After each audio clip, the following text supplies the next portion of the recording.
Buenos días, hermanos y amigos. Es un gusto saludarlos. Yo soy el pastor Dixon Klinger y le damos la bienvenida a nuestro servicio dominical. Gracias por vernos. Estamos estudiando el libro de Hebreos. Es un libro tremendo, es un libro glorioso, donde se nos presenta a Cristo como superior, superior a los profetas, superior a los ángeles, superior a todo. Así que queremos a través del estudio de este libro mostrar de que el pacto que Jesucristo trajo es superior a lo que había antes, es superior a lo que cualquier hombre te puede ofrecer. Así que te invito para que te quedes con nosotros, tomes nota de lo que estamos diciendo, tomes tu Biblia y en unos minutos comenzamos. Dios te bendiga.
Amén.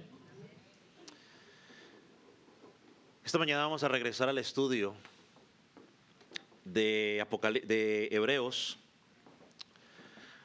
comenzando en el versículo 11 del capítulo 5. Pero antes de leerlo vamos a tener una palabra de oración. Hebreos, capítulo 5, versículo 11. Pero vamos a leer, vamos a orar y luego vamos a leer el pasaje. Acompáñenme en oración. Padre Celestial, venimos ante ti en humildad y temor reverente, reconociendo nuestra necesidad de ti, reconociendo nuestra necesidad de tu sabiduría, de tu dirección. Sobre todo cuando estudiamos tu palabra, te pedimos en esta mañana que tú abras nuestros corazones, nuestra mente, para recibir lo que tú tienes que decirnos. Señor, danos un espíritu enseñable y un deseo sincero para poder caminar en lo que tú tienes para nosotros. Señor, que mientras reflexionamos en tu palabra al llamado a madurar, Señor, ayúdanos a examinar nuestras vidas a nivel personal, a la luz de tu palabra, a la luz de tu verdad. Señor, que podamos tener ese compromiso de avanzar en nuestra vida, Señor, nuestra vida espiritual. Señor, oramos por aquellos que todavía están muertos en sus delitos y pecados. Señor, aquellos que quizás consideran que han encontrado salvación, pero que, Señor, no la han encontrado. Para que hoy tu Espíritu Santo pueda hablar a sus vidas a través de tu palabra. Les pueda mostrar la realidad de sus vidas. Señor, que han pecado contra ti, que necesitan un Salvador. Y que puedan llegar hoy rendidos a tus pies. En fe y en arrepentimiento. Espíritu Santo, obra en cada uno de nosotros. Señor, los que son salvos y en los que no son salvos, obra de manera especial. Y permite que podamos responder adecuadamente a tu palabra. En el nombre de Jesús. Amén. Dice la palabra en el versículo 15. Acerca de esto tenemos mucho que decir y difícil de explicar. Por cuanto os habéis hecho tardos para oír, porque debiendo ser ya maestros después de tanto tiempo, tenéis necesidad de que os vuelva a enseñar cuáles son los primeros rudimentos de la palabra de Dios, y había llegado a ser tales que necesitáis necesidad de leche y no de alimento sólido. Y todo aquel que participa de la leche es inexperto en la palabra de justicia, porque es niño. Pero alimento sólido es para los que han alcanzado madurez, para los que por el uso tienen los sentidos ejercitados en el discernimiento del bien y del mal. Por tanto, dejando ya los rudimentos de la doctrina de Cristo, vamos adelante a la perfección, no echando otra vez el fundamento del arrepentimiento, de obras muertas y de la fe en Dios, de la doctrina del bautismo, de la imposición de manos, de la resurrección de los muertos y del juicio eterno, y estaremos si Dios en verdad lo permite. Y esto haremos si Dios en verdad lo permite. Puede tomar asiento. Hemos llegado a un pasaje que quizás es un verdadero campo de batalla en el área teológica o en los estudios teológicos. Se han dado bastantes interpretaciones sobre este pasaje. Así que confío en el Espíritu Santo de que hoy nos pueda dar la sabiduría necesaria para poder entender lo que vamos a escuchar y que Dios pueda obrar en nuestra vida. Como siempre, quiero pedirle el favor de que usted pueda poner toda la atención en lo que vamos a estudiar esta mañana y las próximas semanas. Al introducir esta carta, la carta de Hebreos, mencionamos que el gran problema de esta congregación era el malentendido que se tenían en cuanto a Jesucristo y su obra, especialmente en su rol como sacerdote dentro del pueblo. Por esa razón el autor dedica parte de la epístola a hablar sobre este tema. Jesús es superior a todos, a todas las cosas, a los ángeles, a los profetas. Como ya vimos, el argumento del autor comienza desde el capítulo 4, versículo 14, y se extiende hasta el capítulo 10, para hablar de la importancia del sacerdocio de Jesucristo. Sin embargo, observe que el autor no inicia esta sección haciendo conjeturas acerca del Señor Jesucristo, sino que claramente él define quién es Jesucristo, el sumo sacerdote de la iglesia. Él establece, deja bien claro de que el sacerdocio de Jesús es mucho mejor que el sacerdocio de Aarón. Él es superior a Aarón. Él dice, como lo declaró en el Salmo 110, tú eres sacerdote para siempre según el orden de Melquisedec. Ahora note que la intención del autor es continuar con el tema del sumo sacerdocio de Jesucristo relacionado con Melquisedec. Sin embargo, hace una pausa para poner una vez más una advertencia. Y esta advertencia la encontramos desde este versículo 11 hasta el versículo 20 más o menos del capítulo 6. O sea, recuerden que el autor, y mire, es interesante porque el autor ha venido presentando mensaje sobre Jesucristo y luego hace una pausa para dar una advertencia. La primera advertencia la encontramos en el capítulo 2, versículo 1 al 4, donde después de hablar de la grandeza de Jesucristo, él les dice, tengan mucho cuidado y no vayan a descuidar la gran salvación que tenemos. Deben tener cuidado a no deslizarse. Luego empezó otra vez a desarrollar su argumento sobre Cristo.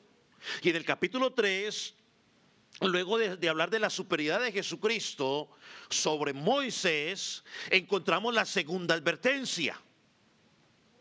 Y esta vez con la necesidad de escuchar correctamente. Él advierte que no debemos desarrollar un corazón malo de incredulidad, ya sea que por nuestra incredulidad no entremos al reposo eterno de Dios. Y ahora llegamos a la tercera advertencia que el autor dirige a esta congregación en Roma. Y el autor deja claro que muchos estaban en peligro de desviarse de la verdad, caer en apostasía. Recuerdo una vez más, esta epístola fue escrita a judíos o una comunidad de cristianos como esta. Bueno, nosotros no somos judíos, pero una comunidad cristiana, a eso me refiero, como esta, donde hay personas que realmente han creído en Jesucristo, pero que también hay personas que son simpatizantes o que también podemos llamar profesantes, pero que realmente no hay fe, una fe salvífica en sus vidas. Tienen una fe, o son como, o no una fe, sino son como Agripa. Por poco me persuades, yo casi soy cristiano. No eres. Estás ahí en el borde. Esta es la misma realidad, no solo de la congregación del Calvario, sino de muchas congregaciones hoy en día. Son muchos de los que un día estarán delante del tribunal de Cristo y Cristo les dirá, ellos pues llegarán, Señor, Señor, aquí estamos. Mire, yo fui el que saqué demonios, yo fui el que evangelicé, yo fui el que hice esto y lo otro, y Jesús les contestará, ¿tú quién eres? Apartado de mí, hacedor de maldad, nunca te conocí. Y espero que usted tenga esto bien claro. Esto quizás lo escuché esta semana y dije, bueno, lo puedo adaptar un poco a lo que voy a decir el día de hoy. Porque ¿cómo creemos tú y yo que se ve una persona que le ha dado la espalda a Cristo? ¿Cómo creemos que luce? ¿Usted piensa que todas las personas que le han dado la espalda a Cristo son abiertamente inmorales? Es decir, asesinos, pecadores, no sé, violadores o todo lo demás. ¿Usted cree eso? No, hermanos. La realidad es que muchos que le han dado la espalda a Jesucristo, que se consideran cristianos o evangélicos, están igualmente alejados de Dios que un perverso asesino o mentiroso. Muchos son como el hijo mayor en la parábola del hijo pródigo. Todos, algunos lo recuerdan. Si no la recuerda, pues un día se la contamos cuando llegue el momento. Pero muchos en la iglesia cristiana son como el hijo mayor. El hijo mayor nunca se fue físicamente del lado del padre, pero estaba igual de lejos que el hijo menor que se fue. Y hasta peor, porque cuando el hijo menor fue renovado, o revivió, llamémoslo así, porque el padre dijo, mi hijo estaba muerto y ahora vive, y llegó arrepentido, el mayor ni siquiera se arrepintió. Así que hay muchos en las congregaciones que vivimos así. Estamos aquí, pero estamos fuera. Y habían muchos en esta congregación a la cual el autor estaba escribiendo que vivían de la misma manera. Estaban allí, pero no habían creído. Así que el tema de Hebreos apunta a eso y también apunta a la superioridad del cristianismo sobre el judaísmo, o de la superioridad del nuevo pacto sobre el antiguo pacto. A los judíos que estaban en esa congregación, intelectualmente convencidos, el autor les dice, mire, vea, vamos, no te quedes allí en tu negligencia, acércate a Jesucristo, no dejes que tu corazón se endurezca, ven a Él en fe y en arrepentimiento. Lo mismo que te digo a ti una y otra vez que no estás en Cristo, ven a Cristo en fe y en arrepentimiento. El autor quiere seguir con su argumento. ¿Cuál es el argumento? Jesucristo es superior, es del orden de Melquisedec. ¿Eso cómo se come? Le dice la gente. Pero ¿qué hace el autor? El autor dice, no puedo seguir. Hay una dificultad. Diría yo dos. No puedo seguir. ¿Por qué no puede seguir? Miren lo que dice el versículo. Acerca de esto tenemos mucho que decir y difícil de explicar. ¿Qué es esto? Lo que él ya dijo, la superioridad de Cristo sobre el sacerdocio. ¿Por qué es difícil? Por cuanto os habéis hecho tardos para oír. Yo quiero hablar sobre el sacerdocio de Cristo. Quiero profundizar en el tema, dice el autor. Aunque como veremos en el capítulo 7, él termina profundizando y retoma el tema en el capítulo 7, él retoma el tema. Pero en el momento se da cuenta y dice, no van a entender. Y aunque él dice que sea difícil, no porque sea difícil, sino por causa de su audiencia. Hay temas bíblicos que son difíciles. Por ejemplo, la Trinidad es un tema cristiano difícil y mucha gente ha tratado de darle la interpretación a la Trinidad y a veces nos enredamos más. Pero en fe lo creemos. Yo no creo que fuera tanto por lo difícil, sino por la condición que algunos de la audiencia se encontraban en ese momento. Si eres salvo, o si eran verdaderos creyentes, algunos no iban a entender, simplemente porque él dice que estaban mostrando evidencias de estancamiento. Se habían hecho tardos para escuchar, se habían acomodado y seguían pensando únicamente en lo básico.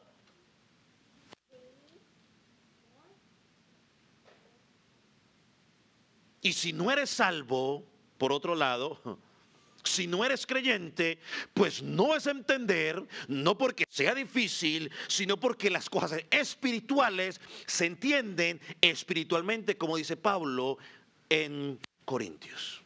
Doble problema. Hay cosas que no entendemos los cristianos, no porque sean difíciles, sino porque espiritualmente estamos en decadencia. Mire la descripción del problema. El grave problema dice: se habían vuelto tardos para oír. Este término en el original describe una persona, póngame atención, que por su propia voluntad o negligencia se ha vuelto perezoso, descuidado y desinteresado.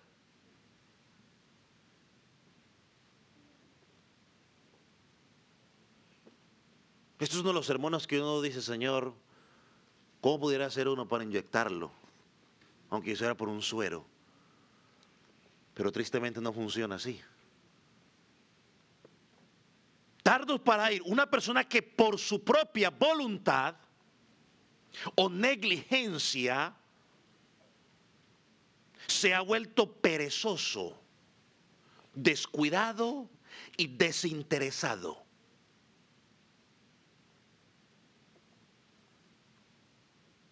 Ha perdido el interés. Y esta palabra, tardo para oír, es la misma palabra que se utiliza en Hebreos 6:12, que miraremos más adelante, que se traduce, allí se traduce como perezoso. Estas personas se habían vuelto perezosos para oír, espiritualmente estaban desganadas. Ese era su problema. Habían entrado en un letargo espiritual que no los llevaba a valorar la palabra de Dios. El puritano John Owen, hablando sobre este tema, dijo lo siguiente, y quiero que lo lea con atención, o que me escuche con atención y lo lea con atención, porque miren lo que dice él. Recibían la palabra, pero le resbalaba hasta perderse. O sea, la palabra les llegaba y como si usted estuviera, no sé, le caía, le resbalaba. Creo que todos entendemos eso. Sigue diciendo: muchos en esta congregación habían dejado de prestar atención a la palabra. Me da igual lo que dice la Biblia, eso es dejar de prestar atención. Habían dejado de memorizarla para llevarla consigo en su vida diaria.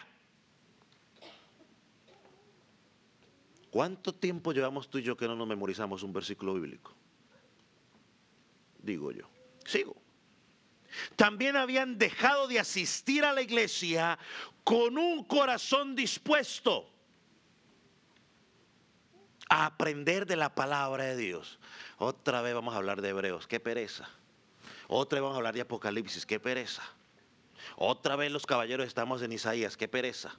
Otra vez las damas estamos, no sé, hablando de Dalila. Otra vez con Dalila, llevamos un mes con Dalila, pero sigue comportándose como Dalila y no quiere que le hablen de Dalila. Corrija para que no le hablen de Dalila.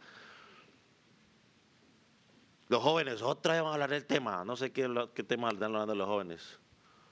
Los niños, otra vez el mismo tema. Vienen pero sin interés. Voy porque hay que cumplir. No. Y sigue diciendo: habían perdido el interés en aplicar lo que habían aprendido. Una de las oraciones que nosotros tenemos aquí siempre: Señor, que podamos aplicar lo que se aprende. Todo esto, dice el autor, fue consecuencia de pereza, flojera y un letargo espiritual.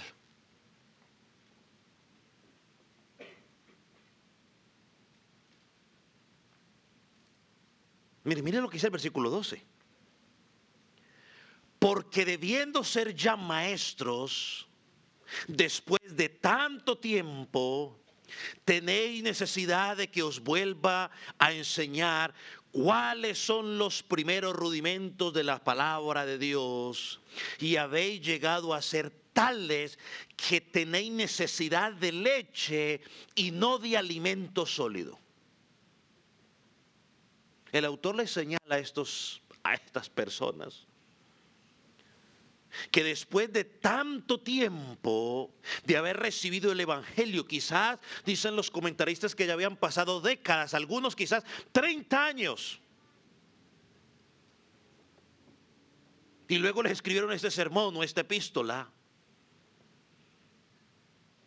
y él dice: después de 20, 30 años en la fe, se esperaría de que tú estuvieras dando algo más. Pero yo no sé cuánto tiempo tiene usted, al menos en la iglesia El Calvario, o cuánto tiempo tiene usted de conocer a Jesucristo. La pregunta sería: ¿estoy dando ya más yo? ¿O estoy yo como esta gente que todavía tienen que llamarme porque si no me llaman no voy? Que todavía tienen que recordarme que me toca la escuela dominical o la clase porque si no, no voy. Que todavía tienen que recordarme que me toca que cirugiar porque si no, llego sin uniforme o lo que sea.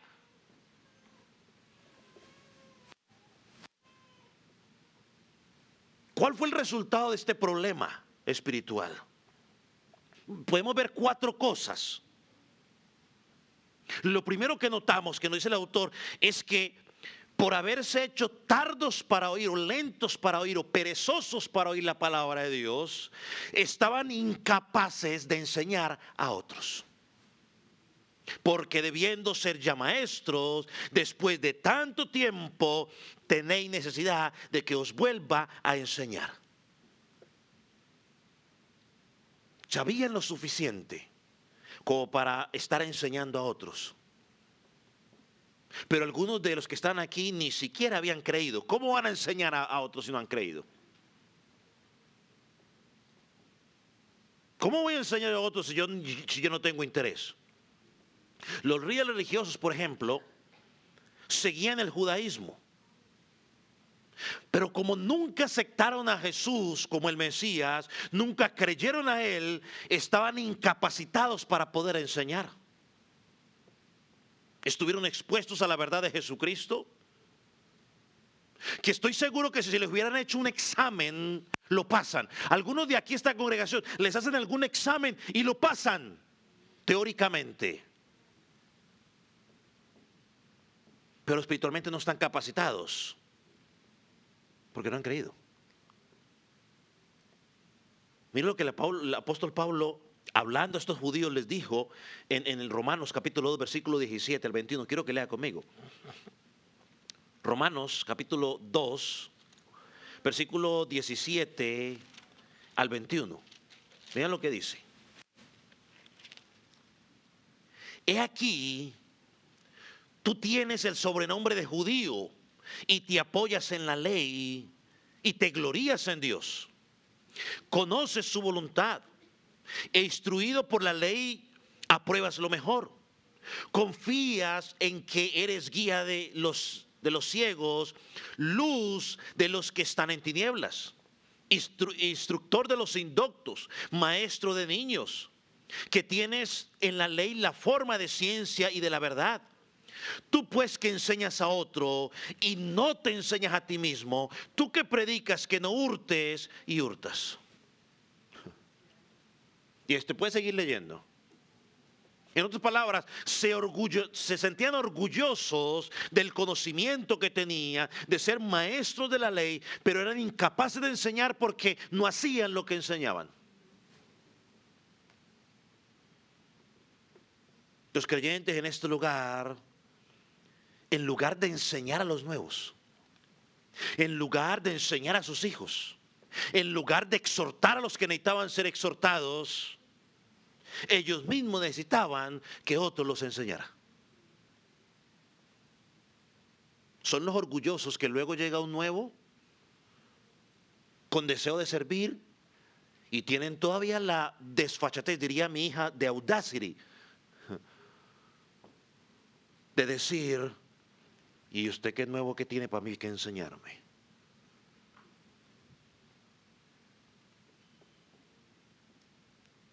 No enseñan, ni tampoco se dejan enseñar. En lugar les dice, tenéis necesidad de que os vuelva a enseñar. ¿Cuáles son los primeros rudimentos de la palabra de Dios? Esas palabras rudimentos de la palabra de Dios significan lo primero, básicamente. Rudimento significa básicamente lo primero. Y cuando dice la palabra de Dios, no se refiere al Evangelio. Recuerden que el Evangelio, los receptores, los primeros receptores eran judíos. Para ellos las palabras de Dios significaba ¿qué? El Antiguo Testamento. Las palabras de Dios había dejado en la ley para ellos las Escrituras. La mente de Dios revelada para ellos a través del Antiguo Testamento. Pero necesitaban reaprender esos primeros fundamentos porque habían olvidado el principio básico del Antiguo Testamento. ¿Cuál es el principio básico del Antiguo Testamento? Su cristocentrismo. Ese era el principio del Antiguo Testamento. No eran tanto las leyes, era su cristocentrismo. Es decir, el Antiguo Testamento, todo lo que usted ve del Antiguo Testamento señala y apunta única y exclusivamente ¿a quién? A Cristo. Esa es la razón, y yo se lo dije al comienzo del libro de Hebreos, Apocalipsis también, pero de Hebreos, que es un libro donde el autor va a ir constantemente al Antiguo Testamento para probar que lo que está enseñando no se lo inventó, no es una nueva doctrina, no, Dios ya lo había revelado en el Antiguo Testamento. Todo apuntaba a Cristo. Los rudimentos básicos de la interpretación del Antiguo Testamento es Jesucristo. Hay que volver a Él. Y ellos estaban centrados en otra cosa. Ellos habían olvidado Cristo presentado en el Antiguo Testamento. Y como tenían su falta de desinterés, falta de avanzar en el conocimiento, eran incapaces de ver a Cristo en el Antiguo Testamento. No lo veían. Por eso no lo aceptaron. No podían ver a Cristo como Cristo aquel que tipificó el sacerdocio, como aquel Cristo que fue el mismo sacrificio, que fue el mismo cordero y todos otros aspectos de Jesucristo. Estaban cegados a ese principio. Tristemente eso sigue pasando el día de hoy porque muchas personas no ven a Cristo en el Antiguo Testamento. No lo ven simplemente. Esto me recordó la primera enseñanza del Señor Jesucristo a sus discípulos después de la resurrección cuando iban camino de Emaús. ¿Ustedes recuerdan? Iban camino de Emaús. Y Jesús se acercó de ellos que iban tristes y Él les pregunta, ¿qué es lo que pasa? Y ellos le dicen, tú eres el único extranjero que no sabes qué es lo que ha pasado aquí. O sea, todo lo que ha pasado aquí es el boom aquí. ¿Y usted no te ha dado cuenta? Y dice la Escritura que Jesús en una clase magistral de enseñanza tomó el Antiguo Testamento, Moisés, los profetas, los salmos y le dijo, todo eso habla de mí. Dice que cuando se fue y le quitó la venda de los ojos, no fueron ellos que despertaron. Dios los despertó como lo despertó a usted y como me despertó a mí. Y como espero que despierte a alguno de ustedes que no han creído en Cristo. Y cuando despertó dijeron, wow, no ardían nuestros corazones cuando Él hablaba en nuestras vidas. Los apóstoles, esos dos apóstoles, Jesucristo les ayudó a entender la cristología del Antiguo Testamento para que pudieran predicar el Nuevo Testamento. Esta congregación había aprendido todo eso, pero lo habían olvidado por negligencia. Y otros no lo habían entendido porque simplemente no eran salvos. Estaban en la dureza de su corazón, estaban en su religiosidad. El segundo problema que encontramos aquí no solo era que ya no podían enseñar, sino que se habían vuelto una carga para la iglesia local. Miren lo que dice: habéis llegado a ser tales que necesitáis necesidad de leche y no de alimento sólido. a causa de su pecado, su falta de amor por la palabra, estaban retrocediendo. Estos creyentes estaban enfermos en su fe y su condición era reprochable. Una de las mayores preocupaciones de una madre por su hijo es que su hijo no quiera comer. Toda madre desea que su hijo sea sano y que pueda comer. Y si no quiere comer, pues nos hacen comer a las buenas o a las malas. Como a todos los que nosotros nos ha pasado en algún momento. Y siempre decimos, yo no voy a hacer eso, pero cuando uno crece y tiene hijos, entonces le toca hacer lo mismo, o come o come. Y los que hoy me están diciendo que no van a hacer eso, mañana lo van a hacer. Hermanos, la pérdida de apetito espiritual, perdóneme, la pérdida de apetito por la palabra de Dios es una señal de enfermedad. Puedes estar evidenciando que realmente tú estás engañado, tú no eres salvo. Porque es que el creyente tiene que tener hambre y sed por la palabra de Dios. Mi alma tiene sed de ti, del Dios vivo, dice el salmista. Mi alma te anhela. Mi alma busca tu presencia. Pero persona que no quiere buscar, que no quiere leer la Biblia, que ni siquiera carga Biblia, perdón, por favor, no te engañes. Ven a Cristo. La Biblia es nuestra norma de fe y conducta. Nos dice qué debemos creer. Nos dice cómo debemos vivir lo que creemos. La Biblia es la carta de amor de Cristo por nosotros, donde nos dice su voluntad, donde nos llama a la rectitud. Y persona que dice que conoce a Jesucristo y no quiere leer la Escritura, por favor, yo lo digo y lo sigo diciendo, leer la Escritura no es cuando el pastor está predicando, es el peor momento para que tú empieces a leer la Escritura. Porque luego empiezan los pastores predicando y la gente ahí leyendo la Biblia. No, tú lo que estás haciendo es evitando lo que te está diciendo el pastor en ese momento. Lee la Biblia en tu casa. Allá tienes que estudiarla, allá siéntate, allá haz lo que tienes que hacer. No, aquí nos volvemos bíblicos si queremos todavía. Ahora, señor, como no me interesa eso, pues vamos a leer no sé qué cosa, la descendencia de Noé, qué sé yo.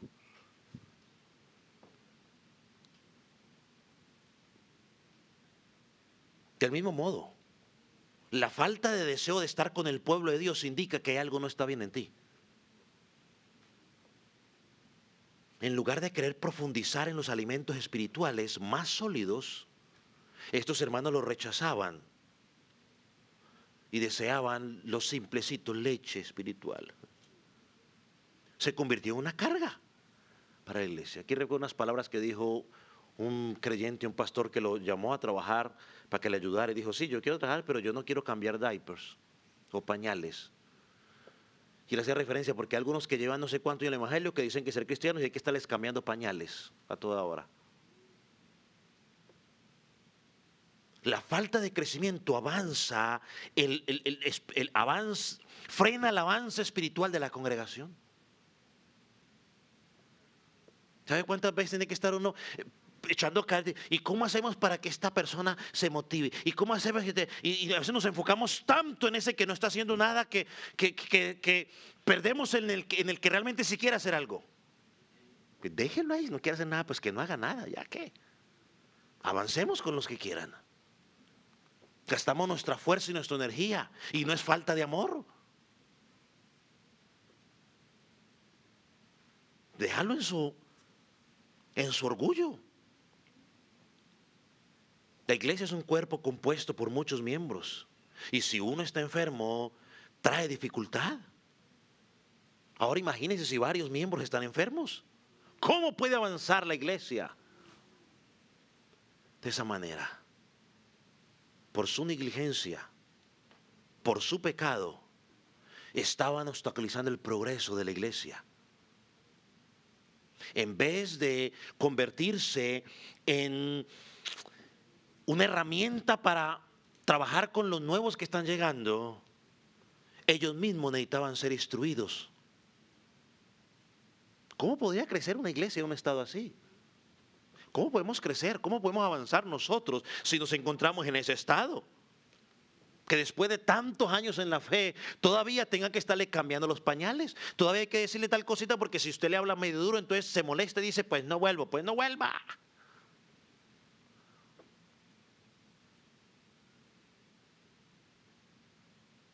¿Cómo van a creer los que no han creído si están viendo que los que decimos que hemos creído, actuamos como si no éramos creído? Soy una trabalenguas, pero creo que usted entendió. ¿Cómo van a creer si nos ven a nosotros que actuamos como si no hubiéramos creído? Lo tercer problema que vemos aquí es que no había un avance. Miren lo que dice el autor, y creo que esta se lo voy a leer. Primero lo que dice el autor. Habéis llegado a ser tales que tenéis necesidad de leche y no de alimento sólido. Ahora, mire cómo lo traduce la Nueva Traducción Viviente. Dice, son como niños pequeños que necesitan leche y no pueden comer alimento sólido. Ahora, esto es importante. Aquí surge una pregunta. Pregunto yo en mi ignorancia, usted se sabe la respuesta. ¿Cuándo llega un ser humano a necesitar leche?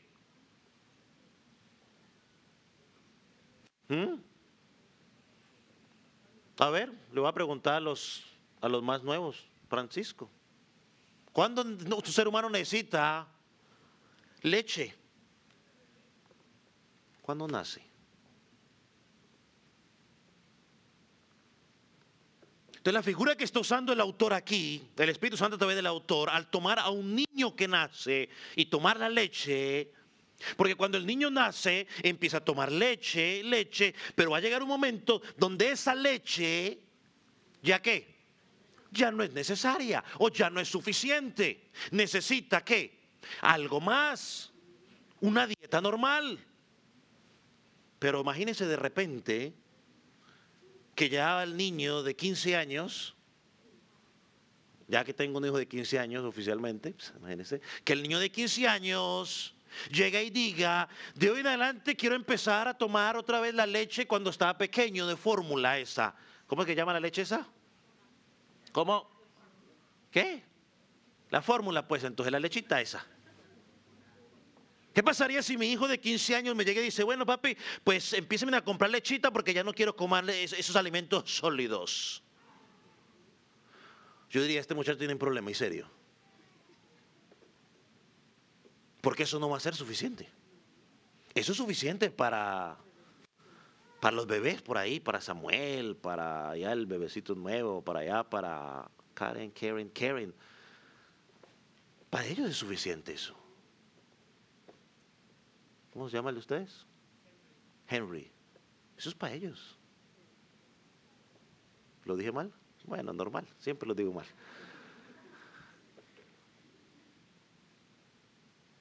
Están retrocediendo y entonces está diciendo, ¿cómo es posible que ustedes en lugar de ir avanzando, en lugar de estar dando evidencias, quieren regresar? Esto me recuerda a lo que dice Hebreos capítulo 10, versículo 31 al final. No tiene que buscarlo, yo lo leo para usted. Dice, nosotros no somos de los que retrocedemos para perdición, sino de los que tienen fe para preservación del alma. No, o sea, nosotros no retrocedemos ni para tomar impulso siquiera. El salvo no retrocede. Pero estos parecían haber confesado a Cristo, pero cuando llegó los momentos de crisis, cuando llegó el momento de las dificultades, dijeron, ¿sabe qué? Yo prefiero otra vez estar como un niño.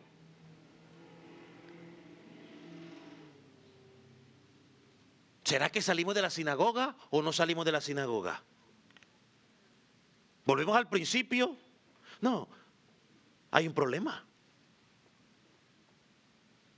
Estancas, no hay crecimiento. Y por consecuencia, el cuarto problema que encontramos aquí es que se habían vuelto inexpertos en el Evangelio.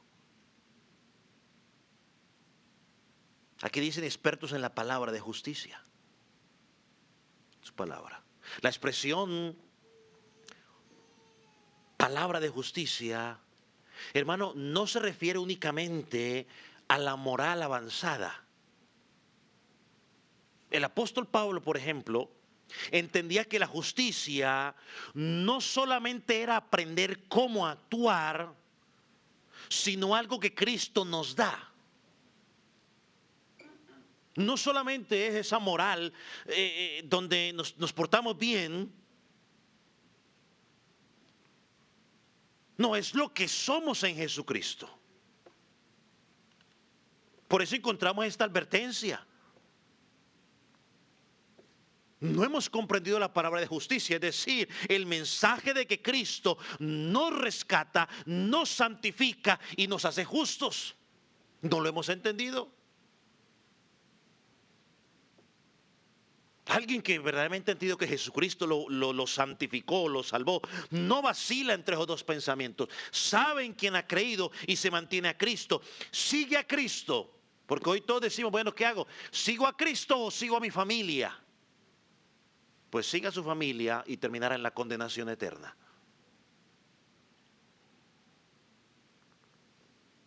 El autor habla de mucha urgencia en este asunto. Miren lo que dice el versículo 14. Pero el alimento sólido es para los que han alcanzado madurez, para los que por el uso,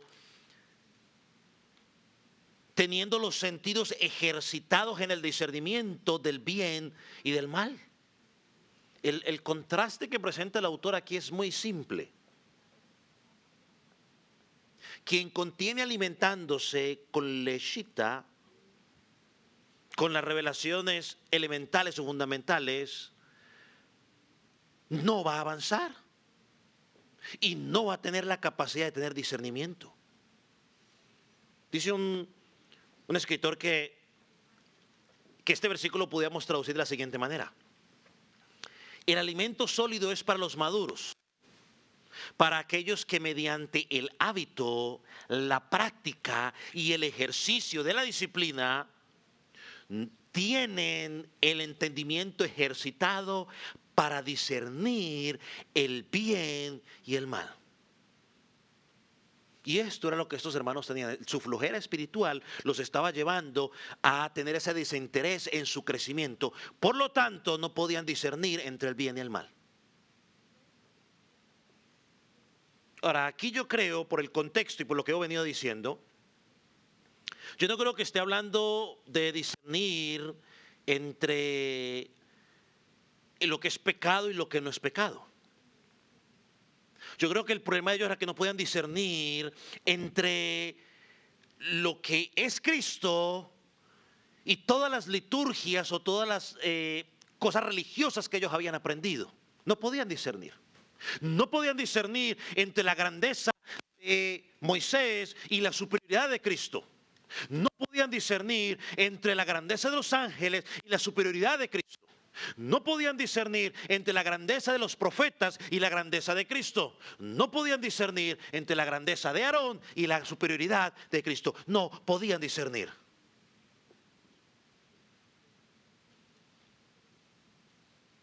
Por su negligencia. Por eso hoy a muchas gentes los engañan las falsas doctrinas, porque no pueden discernir. Porque no estudian la Biblia, no la leen, no la memorizan, tenemos problemas.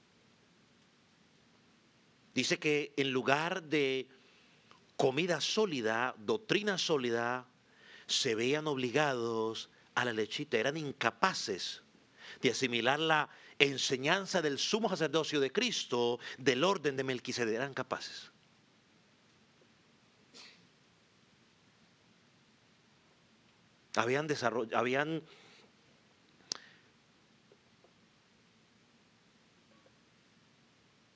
Tenían dificultad para tragar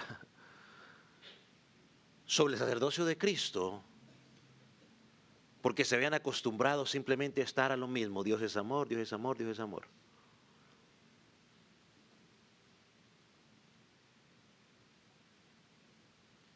Es por eso que el autor se ve obligado a hacer un paréntesis en su argumento para llamarlos al arrepentimiento.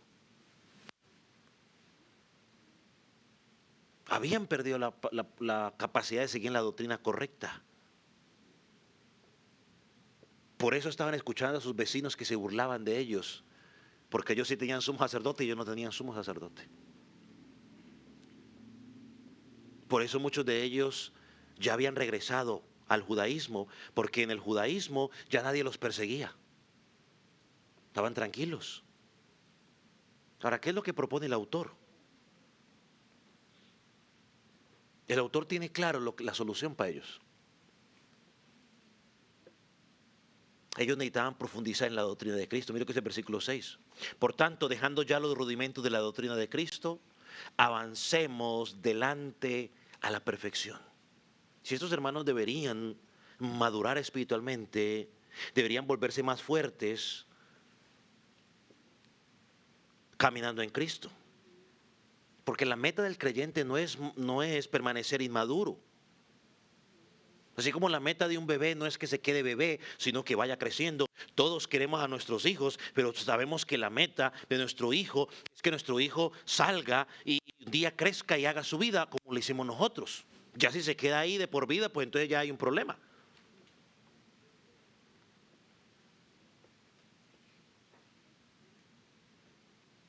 Pero muchos en las iglesias andamos como los niños en África, perdónenme por la ilustración, que tienen 2 o 3 años de edad, pero cuando usted los ve, parece que tuvieran 1 año o menos, porque están totalmente desnutridos, acabados, porque no hay comida, solo dependen de la lechita de la mamá. Y ya la mamá ni leche puede dar.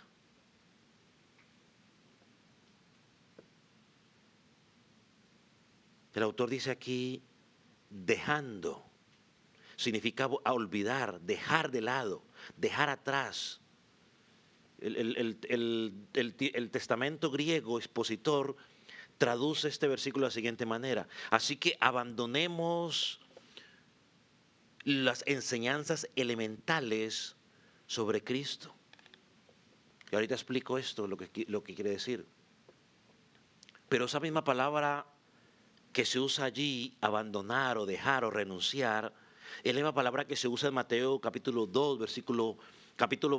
versículo 2 al 5, en Romanos 4 y en Santiago 5, para hacer referencia al perdón de nuestros pecados. Cuando recibimos el perdón de nuestros pecados, quedan atrás de nosotros, separados de nosotros. En Mateo 15, versículo 14, se usa la misma palabra para hablar de dejar, para hablar de alejarnos de los falsos maestros. Pero yo quiero aclarar algo aquí.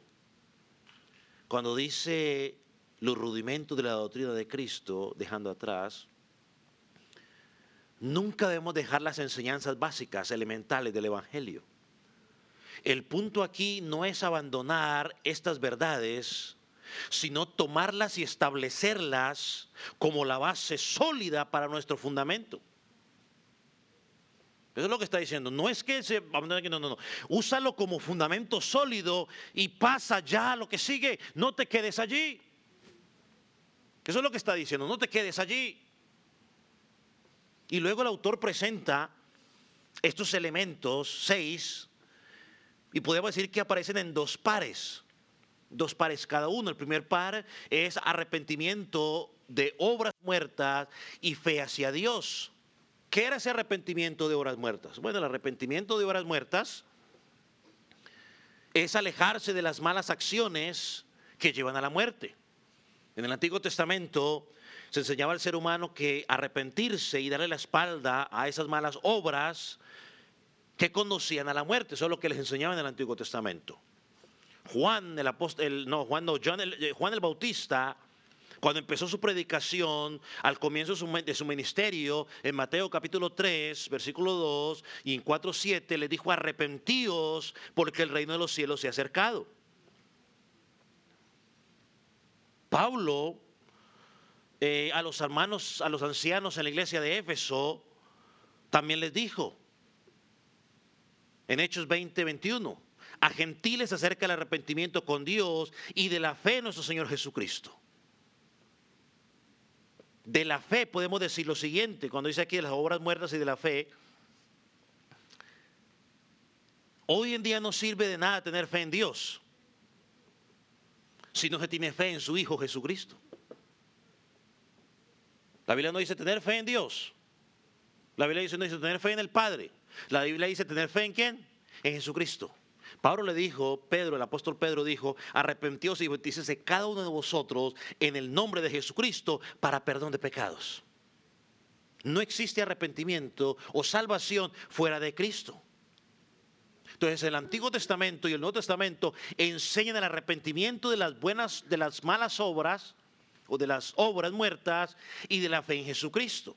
Sin embargo, el Nuevo Testamento enseña el arrepentimiento es a través del Señor Jesucristo. La fe en Jesucristo. Él es el único camino al cielo. Hechos 4:12 dice, en ningún otro hay salvación, porque no hay otro nombre bajo el cielo dado a los hombres en que podamos ser salvos. Estos dos fundamentos corresponden a la doctrina de la justificación. El segundo par que presenta aquí es la doctrina del bautismo y de la imposición de manos. Este es un poco difícil de entender, vamos a mencionarlo rápidamente. Pero es difícil de entender, no porque sea difícil, sino porque los traductores hicieron algo que no deberían hacer. Cuando dice la doctrina de los bautismos, la palabra ahí no es bautismo, sino que es lavamientos. Es la doctrina de los lavamientos y la de la imposición de manos.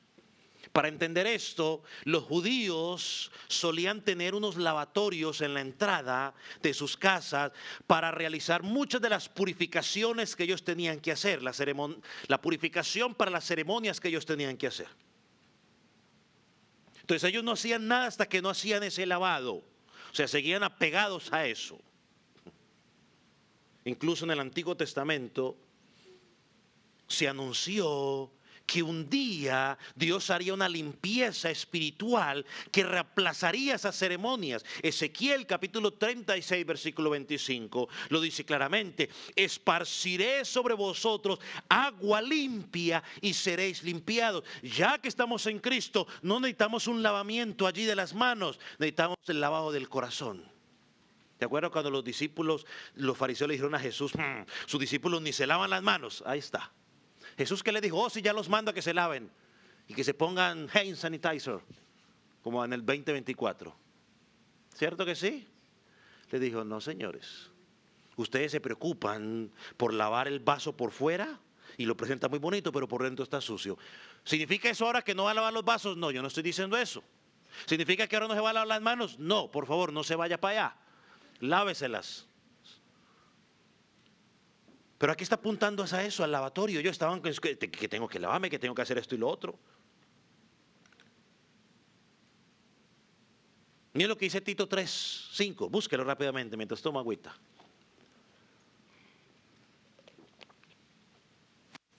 Tito 3. Las repeticiones antiguas, esas de lavatorias externas, eran simbólicas, eran repetitivas, pero significaban la limpieza espiritual que Dios iba a hacer. Miren lo que dice Tito 3:5. Nos salvó no por obras de justicia que nosotros hubiéramos hecho, sino por su misericordia. Miren, dice, por el lavamiento de la regeneración y por la renovación en el Espíritu Santo. Lo cual significa el nacer de nuevo. Algo que Jesús le habló a Timoteo, a Nicodemo en Juan capítulo 3, versículo 5 o en todo el capítulo. Ahora, las imposiciones de manos, hermanos, perdónenme, pero no está relacionado con lo que hacían los apóstoles en el Nuevo Testamento, en Hechos o en Timoteo, donde imponían manos. No, en el Antiguo Pacto, los israelitas ponían sus manos sobre el sacrificio para identificarse con él. Y ellos lo hacían en simbolismo de su unión con lo que ofrecían a Dios. Es decir, que ellos recibían la inocencia de ese animal y ellos pasaban la culpa a ese animal. Ahora, cuando estamos en Cristo, al identificarnos con Él, que esto es lo que conocemos en la Escritura como el bautismo en el Espíritu, a través de la fe. Cuando creemos en Él, el autor dice que la Escritura dice que ahora somos injertados en Cristo y nuestra injusticia ha sido puesta sobre Cristo y la justicia de Cristo ha sido puesta sobre nosotros.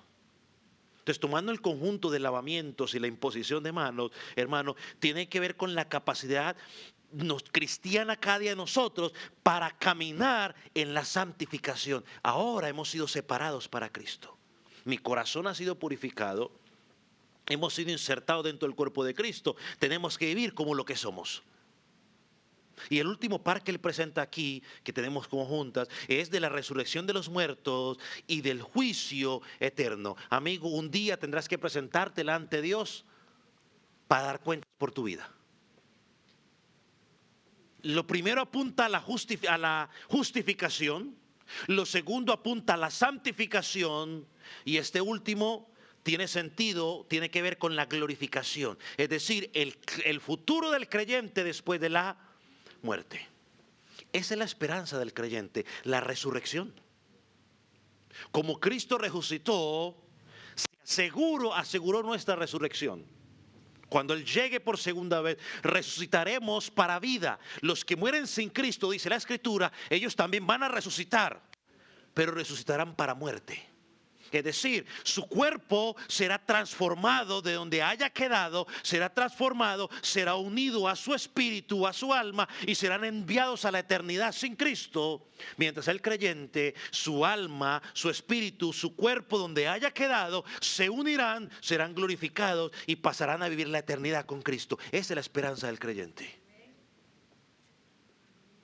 Hermano, así que Hebreos capítulo 6, versículo 1 al 2, sencillamente le dice a los judíos incrédulos que deben dejar por completo todo ese simbolismo del Antiguo Testamento y madurar y caminar al nuevo pacto que Jesucristo ha dejado o que Jesucristo ha desarrollado. Así que dejar el fundamento de arrepentimiento de obras muertas por la enseñanza neotestamentaria del arrepentimiento en Dios. Y seguir a Cristo. Dejar los fundamentos de la fe en Dios, ahora tener fe en Cristo. Dejar los fundamentos de la ceremonia de purificación y dejar que Cristo te purifique al creer en Él. Dejar el fundamento de la imposición de manos sobre el sacrificio por ahora poner nuestra fe en Jesucristo, que es el verdadero Cordero. Esas doctrinas eran básicas del judaísmo, pero ellas apuntaban a Cristo. Les dice, despréndanse de ellos. Hermanos, el propósito del autor de Hebreos a lo largo de esta epístola, como lo veremos hasta el final,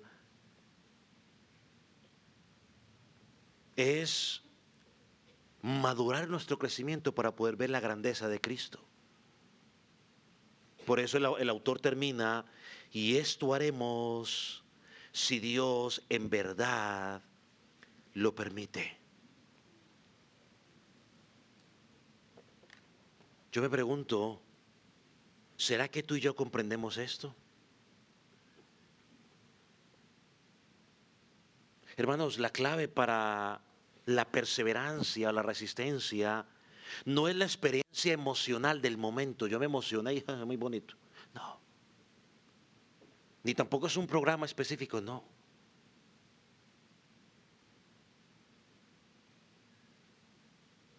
El fundamento es aferrarnos a la palabra de Dios, a lo que Él nos enseñó.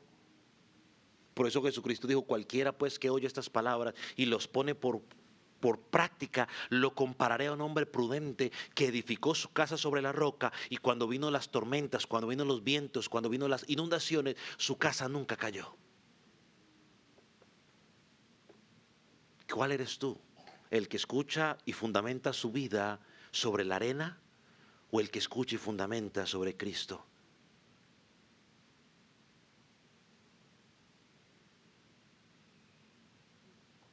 ¿Eres tú ese creyente que ha perdido interés por las cosas espirituales?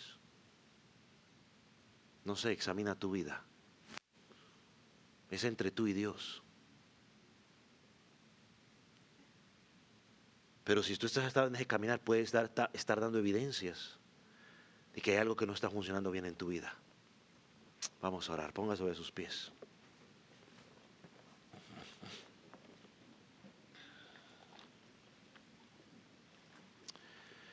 Padre, en esta mañana te agradecemos por tu palabra. Señor, sabemos que ella es viva, ella es eficaz. Ella cumple el propósito por el cual tú la enviaste. Señor, en esta mañana o en esta tarde hay dos grupos en este lugar. Los que han creído y los que no han creído. Señor, yo te pido de que tú hayas hablado a cada vida de manera especial. Señor, porque no se trata de mis palabras, Señor, sino que se trata de tu Espíritu Santo obrando en cada vida, cada corazón. Te pido, Señor, que tú obres. Señor, aquel que hoy está tardo para oír tu palabra, que se ha vuelto perezoso a tu palabra. Señor, si verdaderamente es creyente y ha entrado en ese letargo espiritual, Espíritu Santo, que hoy tu palabra haya sido de aliciente para despertarlo. Señor, y retomar. Señor, pero aquellos que todavía no han creído en ti, Señor, que quizás están escudándose en otras cosas para no creer. Señor, yo te pido que tú puedas obrar en ellos, al punto de que puedan encontrar salvación en ti el día de hoy. Padre, gracias, porque tu palabra ha sido escuchada. Señor, que el que tenga oídos para oír, que oiga lo que tú dijiste a la iglesia. En el nombre de Jesús.